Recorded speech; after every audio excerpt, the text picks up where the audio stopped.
ਓਏ ਕੈਸਰ ਸਾਹਿਬ ਤੁਹਾਨੂੰ ਇੱਕ ਗੱਲ ਸੁਣਾਵਾਂ ਜੀ ਸੁਣਾਓ। ਇੱਕ ਘਰ ਦੇ ਵਿੱਚ ਨਾ ਇੱਕ ਚੌਕੀਦਾਰ ਸੀ। ਉਹ ਸਵੇਰੇ ਉਹਦੇ ਸਾਹਿਬ ਨੇ ਜਾਣਾ ਸੀ ਕਿਧਰੇ ਯੂਰਪ।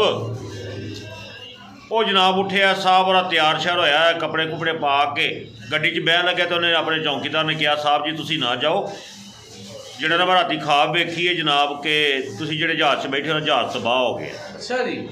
ਉਹ ਬੜਾ ਪਰੇਸ਼ਾਨ ਹੋਇਆ। ਉਹਨੇ ਜ਼ਿੱਦ ਕੀਤੀ, ਉਹਨੇ ਕਿਹਾ ਮੈਂ ਜਾਣਾ, ਤੂੰ ਪਰਾਂ ਹੋ, ਤੂੰ ਮੇਰਾ ਇੱਕ ਜ਼ਰੂਰੀ ਮੀਟਿੰਗ ਹੈਗੀ, ਮੈਂ ਜਾਣਾ।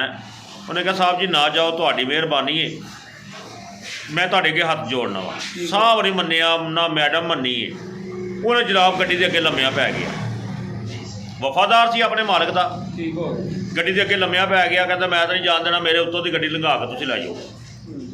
ਉਹ ਸਾਹਿਬ ਨੇ ਕਿਹਾ ਚਲੋ ਯਾਰ ਹੋ ਸਕਦਾ ਕੋਈ ਗੱਲ ਹੋਵੇ ਤਾਂ ਮੈਂ ਨਹੀਂ ਜਾਂਦਾ।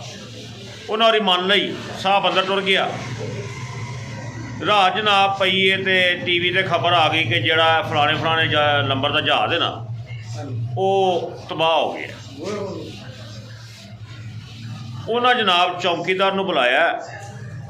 ਉਹਨੇ ਉਹਦਾ ਮੂੰਹ ਮੱਥਾ ਚੁੰਮਿਆ, ਆਪਣੀ ਬੇਗਮ ਨੂੰ ਕਿਹਾ ਇਹਨੂੰ ਅੱਛਾ ਰੋਟੀ ਜਿਹੜੀ ਹੈ ਨਾ ਬਿਹਤਰੀਨ ਰੋਟੀ ਖਵਾ, ਇਹਨੇ ਮੇਰੀ ਜਾਨ ਬਚਾਈ ਹੈ। ਬੜੀ ਗੱਲ ਹੈ।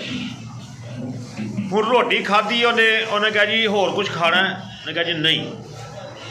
ਉਹਨਾਂ ਉਹਨੂੰ ਤਨਖਾਹ ਦਿੱਤੀ ਹੈ, ਨਾਲ ਲੱਖ ਰੁਪਈਆ ਇਨਾਮ ਦਿੱਤਾ ਹੈ ਅਤੇ ਉਹਨਾਂ ਕਿਹਾ ਜੀ ਤੁਸੀਂ ਜਾਓ, ਤੁਸੀਂ ਸਾਡੇ ਨਾਲ ਨੌਕਰੀ ਤੋਂ ਫਾਰਗ ਹੋ।